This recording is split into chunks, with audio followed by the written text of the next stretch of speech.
Hey everybody, I'm Chloe, and today I'm going to tell you a little bit about a girl named Rosa Marcinello. In 2009, Rosa and her mom began advocating that people stop using the R word, retarded, after she was labeled mentally retarded in her IEP class because she had Down syndrome. They realized that this was a problem, and so with Senator Barbara Mikulski, who's a Democrat from Maryland, and Senator Mike Enzi, who's a Republican from Wyoming, they started a campaign to get this word removed from all state and schools. So how would you feel if, because you had a learning disability, the whole world thought of you different?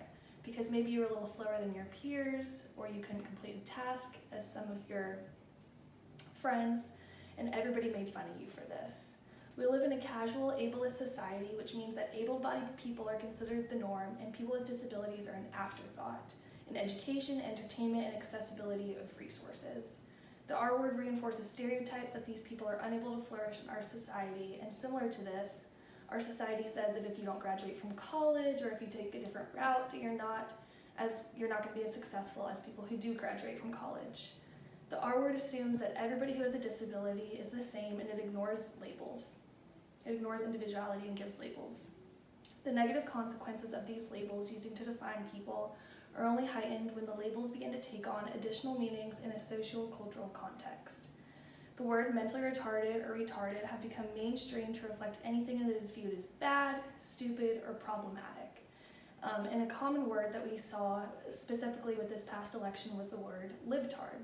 And this can be a real problem, especially in any of your campaigns if you're using it, because you're saying that just because they believe something different than you, that they're stupid, bad, or mentally retarded.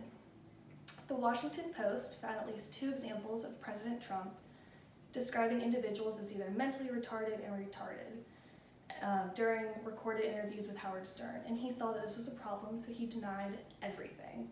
This also happened when Vice President Kamala Harris was running, and when an individual described President Trump's term as mentally retarded, she laughed. She got a lot of backlash for this, and she quickly apologized. People who have a disability also face discrimination in the workplace, where they can be paid as little as $3 an hour, they're forced to choose between their health care and marrying the person they love, and they also face organ discrimination. According to the National Council on Disability, physicians sometimes refuse to recommend that a person with a disability receive an organ transplant based on that person's disability, even though the disability should not impact the success of the transplant. So for parents and advocates of people with an intellectual disability, saying the R word singles out people, and it's just plain hurtful. The language we use represents our values, and it can lead to certain behaviors, positive or negative. Dr. Stilton, who received her PhD at Marymount Manhattan College, encourages people-first language. So that means instead of saying that your friend who has autism is an autistic boy, he is a boy who is bright and smart, but he also may have autism. She goes on to say, you are a person first with all those things that are uniquely human and unique to you. And then you also happen to have a disability. When you use the R word, you're defining a person by that, and it is so reductive to do that to somebody. Do you remember Rosa that we talked about earlier, and Senator Mikulski and Enzi? Well, they came together, put their differences aside, and according to Dr. Darcy Granello from the Journal of Humanistic Counseling, signed by President Barack Obama and enacted by Congress in 2010, Rosa's law was put in place to replace the words mental retardation with intellectual disability in all federal health, education, and labor regulations and policy. Words have power, and the R word needs to be eliminated from our vocabulary. So take the pledge with me to spread inclusion and spread the word to end the word. And I wanted to show y'all how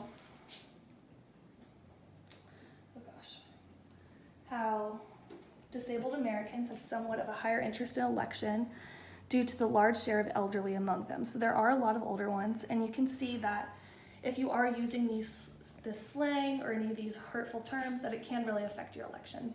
Thank you.